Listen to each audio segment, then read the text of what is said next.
속에 히읗을 모으는 사람이라고 부제가 적혀 있거든요. 사진으로 담지 않았대요. 왜냐면 그 순간 온전히 그냥 나로서 기억을 하고 싶어서. 나를 어떻게 내가 대해줄 것인가, 나를 어떤 풍경에 가져다 놓을 것인가. 안녕 여러분, 아키입니다. 오늘은 좀 색다른 장소에서 촬영을 하고 있는데 제가 봄맞이 제 책상을 좀 뒤엎고 있어서 지금 다른 방에서 이렇게 촬영을 하고 있습니다. 정말 이제 날씨도 따스해지고 꽃도 피고 마음이 약간 뭉글뭉글 설레는 그런 봄이 진짜 오고 있는데요. 이런 봄을 맞이해서 여러분들께 봄에 읽으면 좋을 것 같은 그런 책 5권을 소개를 해드리려고 제가 가지고 왔습니다. 근데 우리가 마음만 설레서 뭐해요? 뭔가 내 삶이 같이 설렐 수 있는 그런 도움을 줄 수 있는 책을 읽으면 좋겠다 싶어서 좀 종류별로 5권을 가지고 왔는데 제가 하나하나씩 소개를 해드릴게요. 자, 첫 번째 책은요. 짠! 박웅현님의 문장과 순간이라는 책입니다. 이 책은 제가 예전에 하루 만에 완독을 때렸던 그런 책인데요. 정말 좋은 문장이 많이 들어있는 그런 책입니다. 이 책을 읽고서 제가 나는 앞으로 어떤 생각을 하면서 살아야겠다, 어떤 가치관을 조금 더 나한테 적용을 시켜야겠다, 이런 마음가짐에 대한 설렘 현상이 많이 일어났었던 책이기 때문에 올 봄에 여러분들이 읽으시면 저처럼 그렇게 뭔가 몽글몽글하고 설레면서 내 삶을 잘 살아보고 싶은 그런 마음을 충분히 느낄 수 있는 책일 거예요. 일단 이렇게 새하얗게 깔끔한 디자인으로 되어 있고 뒤에를 살짝 읽어드릴게요. 몸으로 읽고 나면 문장은 활자에서 멈추지 않는다. 그렇게 순간은 온전히 나에게 머물고 삶의 방향성은 조금 더 명료해진다. 이렇게 쓰여져 있고요. 손으로 직접 쓰고 기록한 흔적을 엮어서 내는 것은 책 속의 한 문장이 한 편의 시가 세상과 사람을 바라보는 시선을 바꿔줄 수 있을 것이라는 기대 때문이다. 넘어졌다가도 다시 일어나 앞으로 나아가게 할 수 있지 않을까 하는 바람 때문이다. 오늘을 견디고 버틸 힘이 되어줄 것이라는 믿음 때문이다. 더불어 나에게 남은 시간을 어떻게 채울 것인가에 대한 고민이자 고민으로 그치지 않겠다는 나름의 다짐이기도 하다. 라고 쓰여져 있습니다. 완전 제 취지랑 너무 잘 어울리는 그런 글이 쓰여져 있는데 우리가 새해가 돼서 1월 1일 날 정말 잘해보겠다라는 다짐을 가지고 엄청 열심히 목표를 세우잖아요. 근데 그게 지켜지지 않았을 때 괜찮다, 우리에겐 구정이 있다, 구정부터 시작이다 해서 1월 말쯤에 다시 한번 목표를 세우지만 또 무너지고 말죠. 근데 정말 이 봄이라는 계절은 모든 것들이 다 새롭게 돋아나는 시기잖아요. 그래서 이 에너지를 우리도 머금고서 이런 좋은 책을 읽으면 박웅현님의 말처럼 정말 넘어졌다가도 다시 일어나 앞으로 나아가게 할 수 있지 않을까. 정말 저에게는 크게 와닿은 문장이었습니다. 제가 이 책에서 너무너무 좋았던 거 몇 가지를 읽어드릴게요. 박웅현님이 네팔의 엄청난 자연 경관을 보면서 그 풍경이 너무 멋있어서 와 라는 감탄사밖에 안 나왔다라는 거예요. 근데 좀 더 멋진 표현 없나? 좀 더 적확한 표현이 없을까라고 계속 생각을 했대요. 눈앞의 찬란함을 표현할 수 있는 더 좋은 말을 찾고 싶었다. 곧장 머릿속으로 파고 들어가 쌓아놓은 단어들을 헤집기 시작했다. 그러다 순간 깨달았다. 내가 그 황홀한 일출 속에 온전히 있지 않다는 사실을, 오로지 단어로 가득 찬 머릿속을 헤매고 있다는 사실을. 눈앞에 이같이 엄청난 기적이 펼쳐지고 있는데 지금 난 어디를 헤매고 있는가? 과연 지금 이 순간에 온전히 존재하고 있는가? 유지혜 작가님의 에세이에서도 이런 비슷한 내용이 나오거든요. 어떤 포토그래퍼가 호랑이였나? 어떤 대단한 동물을 만났는데 사진으로 담지 않았대요. 왜냐면 그 순간 온전히 그냥 나로서 기억을 하고 싶어서. 근데 우리는 항상 멋진 풍경을 보거나 뭔가 내가 어떤 경험을 했을 때 애써 무슨 멋진 말로 표현을 하려고 하고 찰칵찰칵 찍으면서 사진의 언어로 표현을 하려고 애를 쓰잖아요. 그러면서 생각을 해보면 온전히 내가 이 경험과 풍경과 아름다운 것들을 나로서 내 눈으로서 즐기지 못하고 있다는 이야기인 거죠. 그래서 이거를 딱 봤을 때 앞으로 펼쳐질 이 벚꽃, 나는 또 아마 카메라로 담으려고 하고 있겠지. 이 순간을 즐기지 않고 그냥 찰칵찰칵 거리고 SNS에 올리려고 애를 쓰겠지? 라는 생각이 훅 밀려오면서 이번에는 좀 내 눈으로 즐겨보자. 그냥 그 순간 그 자체에 존재하는 나로서 그냥 모든 것들을 감상하고 다니는 그런 사람이 한번 돼보려고 합니다. 이 문장에 덧붙여서 앙드레지드의 지상의 양식 중에 나오는 한 문장을 언급합니다. 체념의 쾌감, 한 물체처럼 존재하는 것. 모든 제가 설명한 이 장황한 문장을 한마디로 요약하는 문장인 것 같아요. 제가 이 책을 읽고 앙드레지드의 지상의 양식을 바로 사서 읽었거든요. 그리고 딱 한 가지만 더 소개해드리고 이 책을 끝내도록 하겠습니다. 35쪽에 보면 이 문제 큰 꽃 중에 나오는 문장인데요. 꽃을 내려놓고 죽그림을 다해 피워놓은 꽃들을 발치에 내려놓고 봄나무들은 짐짓 연초록이다. 저는 이 글을 딱 읽고 눈물이 났어요. 왜냐면 죽을 힘을 다해 나무가 꽃을 막 피우잖아요. 근데 그렇게 열심히 피웠던 꽃을 자기 발치에 다 그냥 내려놓고 이제는 연초록으로 바뀌었다는 그런 걸 이런 식으로 표현한 거예요. 이런 거 보면 정말 시가 너무 대단하고 시를 쓰고 싶어지는 그런 생각도 듭니다. 또 짧은 거 잠깐 소개해드리면 두보라는 시인의 곡강이수 중에 꽃잎 하나 떨어져도 봄빛이 줄거늘 수만 꽃잎 흩날리니 이 슬픔 어이 견디리.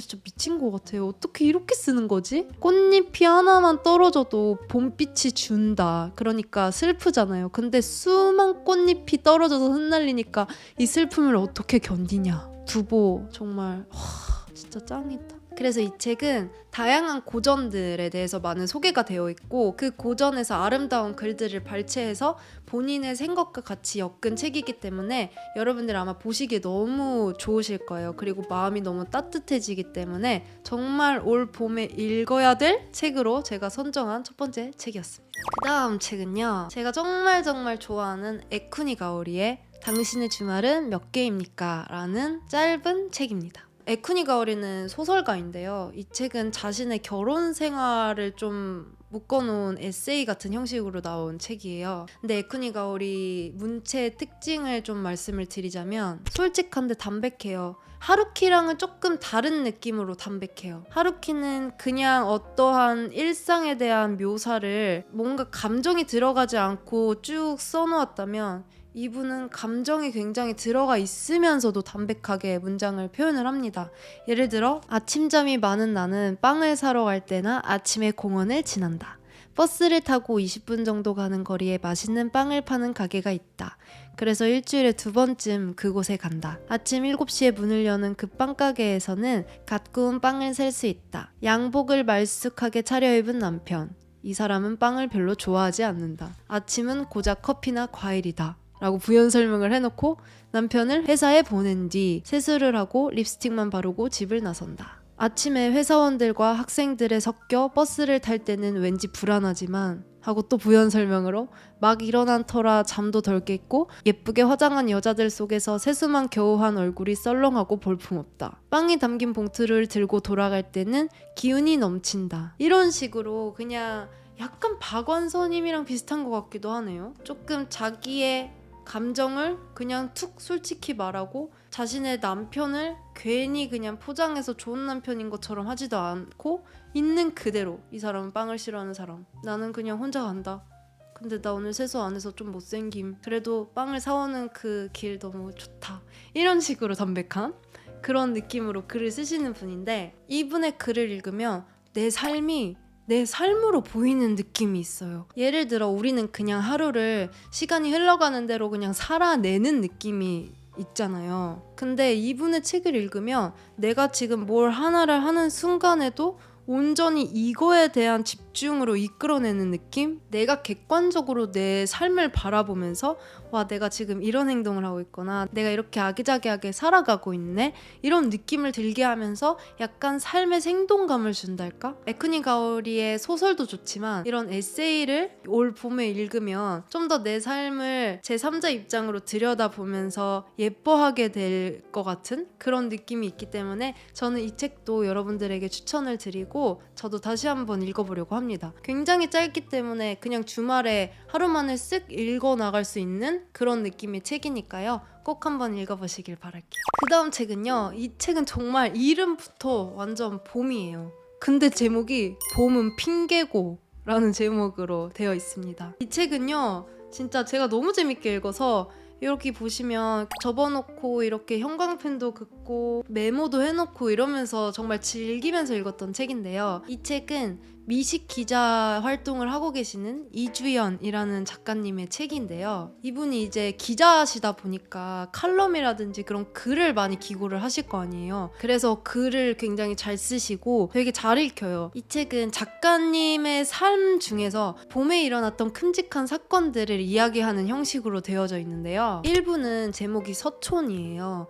이분이 서촌이라는 동네를 굉장히 좋아했고 자주 갔는데 우연히 거기서 버려진 폐가를 발견을 하고 그 폐가를 구입해서 싹 새롭게 고쳐놓고 지내는 내용이 담겨져 있거든요. 근데 마치 내가 여기서 집을 사서 막 너무 좋아 이렇게 자랑하는 느낌이 아니라 내가 이분의 브이로그를 막 보는 것 같은 느낌으로 그냥 정말 딱 재밌는 에세이 그 느낌이에요. 이분은 옥인 연립이라는 폐가를 고치는 과정에 대한 내용이 나오고요. 그 다음 3부가 시네미터블이라는 제목으로 나와 있어요. 시네미터블이 뭐냐면 이분이 미식 기자라고 했잖아요. 근데 남편은 또 영화 기자예요. 그래서 이분들이 사람을 너무 좋아하고 술을 너무 좋아해서 자기 집에 모임을 만든 거예요. 그래서 영화를 하나 선정을 해서 남편은 그 영화에 대한 해설을 막 해주고 작가님은 그 영화에 나왔던 음식을 재현을 해가지고 같이 먹으면서 영화 얘기도 듣고 서로 얘기도 나누는 그런 모임을 만들었다고 해요. 시네미터블이라는. 정말 저도 참여해보고 싶은 그런 모임이더라고요.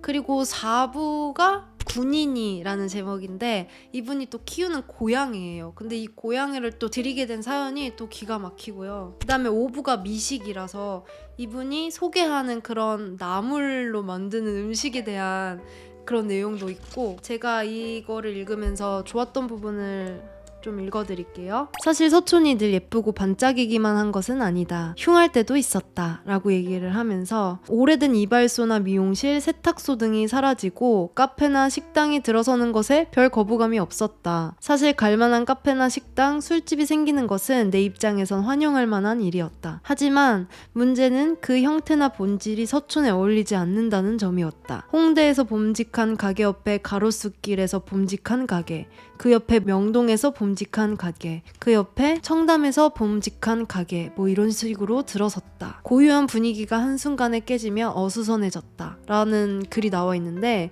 이 글을 읽으면서 요시모토 바나나의 여행 아닌 여행기라는 책에서 요시모토 바나나도 일본의 시모키타자와라는 그런 지역을 굉장히 사랑하는 사람이거든요.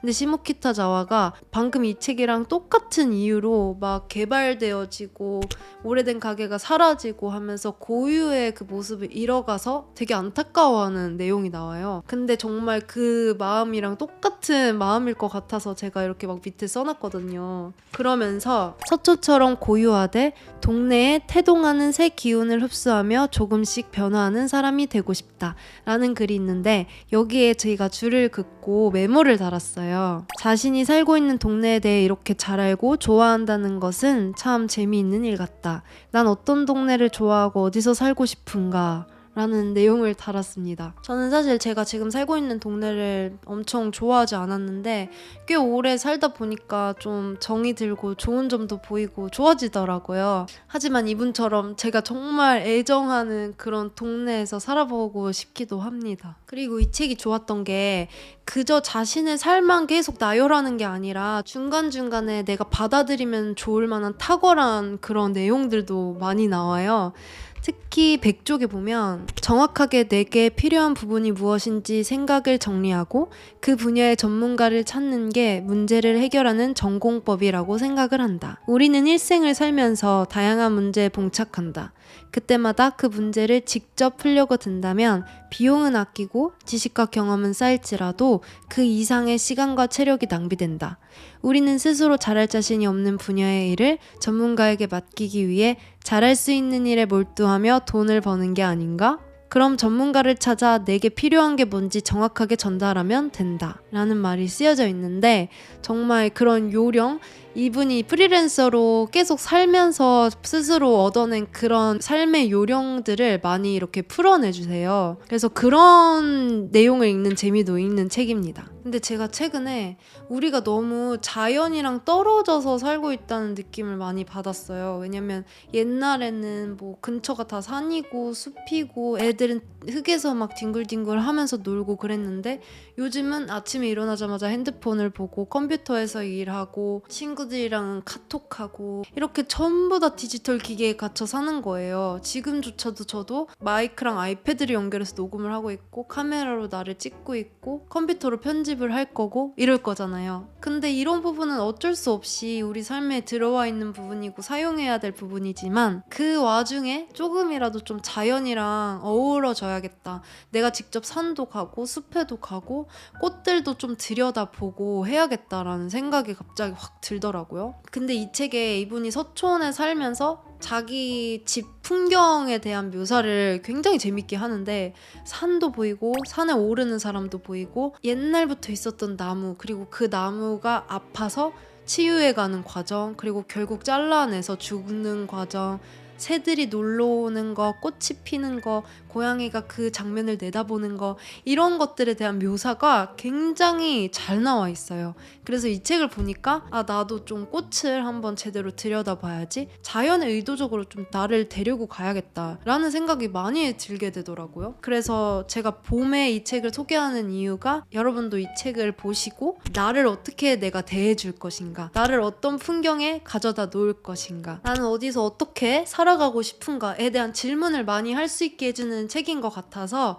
추천을 드립니다. 그다음 책은요. 짠! 김신지 작가님의 좋아하는 걸 좋아하는 게 취미라는 책입니다. 저는 예전에 김신지 작가님을 실제로 뵌 적이 있는데요. 정말 아기자기하고 기록하는 거 좋아하시고 나의 행복을 모으는 거를 즐거워하시는 그런 분이셨어요. 근데 이 책이 너무 귀여운 게 행복의 히읗을 모으는 사람이라고 부제가 적혀 있거든요. 내가 이렇게 막 밖에 다니면서 뭔가 봤어. 예를 들어 구름을 봤는데 구름이 너무너무 예쁜 거예요. 그럼 그거를 찍어서 오늘의 히읗이라고 스스로 저장을 하신다는 거예요. 책 뒤에를 한번 읽어드릴게요. 삶에는 아직 우리가 발견할 즐거움이 많다는 것, 나의 매일에 작은 기쁨들이 숨어 있다는 것 이라고 적혀져 있습니다. 목차도 너무 귀여워요. 수집 1, 수집 2 이런 식으로 쭉쭉쭉 가서 수집 25까지 있는데 수집 5에 봄바다를 보러 나선 길이라고 있어요. 여기를 한번 살짝 읽어드릴게요. 70쪽이에요. 바다다. 차창을 내리자 바다 냄새가 훅 끼쳐왔다. 소금기 밴 바람에 머리가 엉망으로 흐트러졌지만 창을 닫지 않았다. 잠시 잊고 살다가도 이럴 때마다 새삼 깨닫는다. 바다를 보러 가는 길은 언제나 옳다. 이런 식으로 쓰여져 있습니다. 김신지 작가님은 자기가 좋아하고 추구하는 거를 거침없이 얘기하는 분이신 것 같아요. 근데 그 거침없이라는 뜻이 막 밀어붙이는 느낌이 아니라 나는 이걸 좋아해. 어때? 라고 그냥 뭔가 수줍음을 품고 있는데 말할 건 다 얘기하는 그런 느낌의 에세이라서 너무 읽는데 재밌어요. 그리고 수집 15에는 오늘은 근사한 구름의 날. 근사한 구름을 마주치는 건 언제 찾아올지 모를 즐거움 중 하나다. 오늘은 구름이 다 했다 싶은 하늘을 보는 건 드물기 때문에 더욱 신나는 일. 그런 순간엔 무언가 아주 중요한 것을 목격한 기분이 들기도 한다. 이런 식으로 사진이랑 글이랑 함께 있는 그런 책입니다. 계속 사진이 중간중간에 있어서 더 재밌어요. 지금까지 제가 다 소개해드린 이 책들이 공통적으로 말하고 있는 부분이 있는 것 같아요. 내 자신을 들여다보고 내가 뭘 좋아하는지 발견을 해보고 그리고 내가 어디를 가든 내 주위에 있는 것들을 한번 잘 들여다보고 관찰을 해봐라. 이런 말을 해주고 있는 공통점을 갖고 있는 책인 것 같아요.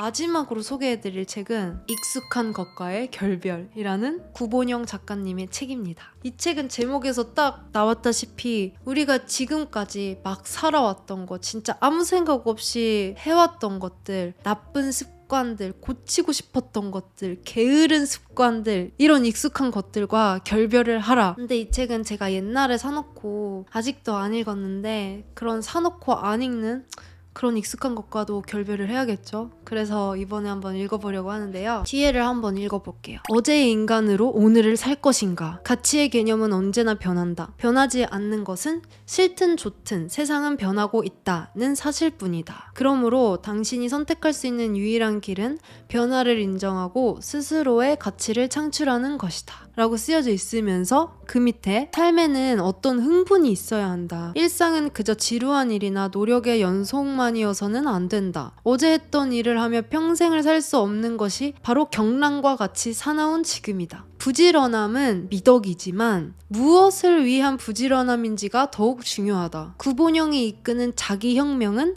하고 싶은 일과 잘하는 일 중 하나만을 선택하도록 강요받는 현대 직장인들에게 그 둘을 연결지을 새로운 비전을 제시한다. 라고 되어 있습니다. 아, 이제 진짜 4월이고 봄이 오네요. 너무너무 기분이 좋은데 여러분들은 올 봄에 어떤 책을 읽으실 건지 댓글로 달아주시고 같이 소통을 하도록 합시다. 그럼 오늘 영상은 여기까지고요. 저랑은 다음에 또 만나도록 합시다. 안녕.